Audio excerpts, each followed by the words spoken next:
Will I get under 1000 rank by doing X Y Z. ठीक है, जो भी आप कर रहे हो। बहुत सारे लोगों का सवाल होता है कि नहीं अरे भैया, अगर आपके लेक्चर जो हैं वो यूट्यूब पे अगर सारे फॉलो कर लिए जाएँ, कोर पे सारे आंसर रख लिए जाएँ, तो क्या 1000 के अंदर रैंक आ सकती है? मतलब क्या मैं ले आऊँगा? या मैं ये कर लूँ, मैं वो कर लूँ, मैं यहाँ इस कोचिंग में चले जाऊँ, या यहाँ ये ज्वाइन कर लूँ, तो क्या इससे हो जाएगा? दो केसेस लेते हैं, दो केसेस। एक केस ये है कि हो जाएगा, दूसरा केस ये है ऑब्वियसली नहीं होगा। ठीक है ना? तो केस 1 है हो जाएगा, केस 2 है नहीं होगा। तो मुझे बताओ, अगर केस 1 है, ठीक है, अगर मान लो हो गया, तो क्या अभी पढ़ना बंद कर दोगे? मान लो मैं तुमसे कहूँ कि तुम्हारी 20 रैंक आ जाएगी, तो बताओ क्या करोगे? पढ़ना बंद कर दोगे? नहीं। अगर मान लो तुम्हें 20 बोल देगा, तो अब तुम्हें 19 चाहिए, 18 चाहिए, 10 चाहिए, अब ऑल 1 चाहिए, है ना?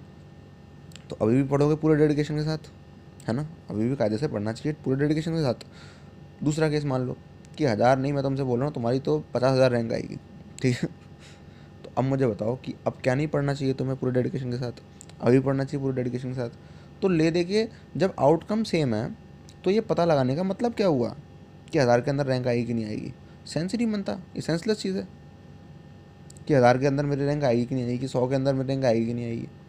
अरे नहीं आएगी तो भी पढ़ोगे, आएगी तो भी पढ़ोगे। अभी तो फ़ायदा क्या हुआ ये जानने का कि आएगी कि नहीं आएगी? और वैसे भी तुम मतलब ये जानना चाह रहे हो ना कि मतलब जो भी मैं कर रहा हूँ क्या वो इनफ है? जो भी तुम कर रहे हो ना वो कभी भी इनफ नहीं है, इस बात को समझ लो। जो भी तुम कर रहे हो कभी भी वो इनफ नहीं है। अच्छा मतलब भैया आपने ऐसा कह दिया, मतलब जो आपके कोर्सेज में है वो भी इनफ नहीं है? अरे अरे अरे अरे यार तुम सीधे अटैक कर रहे हो। देखो ऐसा है, मान लो तुम मेरे कोर्स में भी हो, तो तुम टीजेसी कोर्स में हो, तो मुझे बताओ कि उस कोर्स को तुम पूरी तरह से कर रहे हो, है ना? तो तुम ये पाओगे कि हमेशा कुछ ना कुछ ऐसा होगा उस कोर्स में जो तुमसे रह जाएगा। कोर्स ही मैं इस तरह से डिज़ाइन करता हूँ कि तुम कभी उसको पूरा कर ही नहीं सकते। समझ रहे हो? इस तरह से है कि अगर तुम एक आस्पेक्ट उसकी कंप्लीट करोगे तो नेक्स्ट लेवल खुल जाएगा, एक आस्पेक्ट कंप्लीट करोगे वो भी कंप्लीट करोगे, नेक्स्ट लेवल खुल जाएगा, फिर वो कंप्लीट किया फिर नेक्स्ट लेवल खुल गया। बार बार बार बार बार बार कुछ ना कुछ होता रहता है। तो कभी भी जो प्रिपरेशन है, जैसे मैंने बताया था पिछले क्यूएनए में, कि प्रिपरेशन कभी स्टॉप नहीं होती। तुम कभी भी ऐसा नहीं कर सकते कि देखो ये हो गया मेरा, नहीं कह सकते। प्रिपरेशन स्टॉप नहीं होगी, ठीक है? जब तक डेट्स हैं तुम्हारे पास तब तक तुम प्रिपेयर करोगे, समझ रहे हो? तो यहाँ पे तुम ये जानना चाह रहे हो कि क्या ये जो भी मैं कर रहा हूँ क्या वो इनफ है?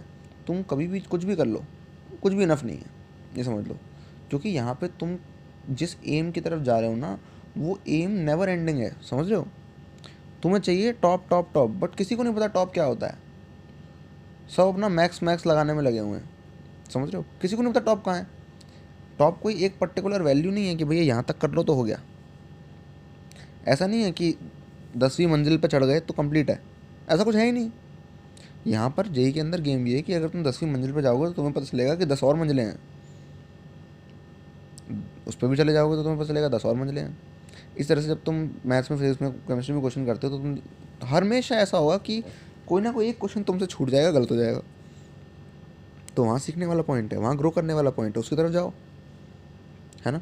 इस तरह से मैं अपने कोर्सेज भी इस तरह से बनाता हूँ ताकि वो कोर्स जो है वो नेवर एंडिंग प्रोसेस हो। समझ रहे हो? नेवर एंडिंग मतलब जब एग्ज़ाम आए तब तक वो कोर्स एंड हो। कोर्स मैंने कंप्लीट करा दिया लेकिन मैं फिर उसके अंदर नई परतें खोलता रहूँगा, समझ रहे हो? कोर्स कंप्लीट हो गया, जो करना था हो गया, कंप्लीट है, हो गया कंप्लीट। जैसे पीएसपी है, पीएसपी कंप्लीट हो गया, लेकिन जब एग्ज़ाम आएगा तो मैं 15 दिन फिर कुछ सेशंस लेने लग जाऊँगा ज़बरदस्ती, जबकि सारा कुछ हो चुका है। एक्स्ट्रा एक्स्ट्रा बोनस, क्योंकि मुझे मालूम है लोग जागेंगे, पीएसपी करेंगे, सो जाएंगे, एग्ज़ाम आएगा तब भी वो सो रहे होंगे, तो उनको जगाने के लिए फिर से जेई मेन आएगा तो उनको जगाएंगे, जेई एडवांस आएगा तो भी तो फिर से जगाएंगे समझ रहे हो? एग्ज़ाम आने से 15 दिन पहले फिर उनका दिमाग खाना शुरू कर दूंगा मैं, समझ रहे हो? तो इसी तरह से रहता है, क्योंकि एग्ज़ाम नेवर एंडिंग प्रोसेस है, नेवर एंडिंग ग्रोथ है ना? एग्ज़ाम की प्रिपरेशन नेवर एंडिंग ग्रोथ है, तो भैया हमारे कोर्सेज भी नेवर एंडिंग ग्रोथ है। इनफैक्ट तुम ये जो 60 डेज़ में जो कुछ भी यूट्यूब पे आ रहा है कंटेंट, है ना, क्यूएनए और गाइडेंस, ये तुम देखोगे तुमने सारी वीडियोस देख ली, सब कुछ तुम फॉलो कर रहे हो, लेकिन फिर भी कुछ है जो तुम फॉलो नहीं कर रहे। हमेशा तुम्हें कुछ ना कुछ ऐसा मिल जाएगा जो तुम फॉलो नहीं कर रहे होगे उस वक्त, ठीक है। हमेशा तुम्हें कहीं ना कहीं इम्परफेक्शंस मिल जाएंगे, कहीं ना कहीं कुछ इम्प्योरिटी मिल जाएगी। तुम उसे प्योर करते करते करते करते तुम ग्रो करते रहोगे, समझ रहे हो। ऐसा होता है। यहाँ पे ग्रोथ की कोई लिमिट नहीं है, तो कुछ भी इनफ नहीं है। क्योंकि ग्रोथ की कोई लिमिट नहीं है, कुछ भी इनफ नहीं है। रिपीट दिस, क्योंकि ग्रोथ की कोई लिमिट नहीं है। अगर तुमने अपनी ग्रोथ पर लिमिट सेट कर दी तो इसका मतलब वो स्टंटेड ग्रोथ है, वो प्रॉपर ग्रोथ नहीं है, स्टंटेड ग्रोथ है। ग्रो हुआ और रुक गया। ऐसा चाहते हो अपने आप को? नहीं ना। तुम चाहते हो कि जो भी मैक्सिमम पॉसिबल है वो टच हो, है ना। जो भी मैक्सिमम पॉसिबल है, जो भी पीक है वो टच हो, ये चाहते हो ना। तो क्योंकि अपना गोल, क्योंकि अपनी जो ग्रोथ है वो नेवर एंडिंग है, ग्रोथ लिमिटलेस है, तो उसकी प्रिपरेशन नेवर एंडिंग है, समझ गए। डेली रिचुअल करना मत भूलना, ठीक है। कमेंट्स में ऑल द बेस्ट।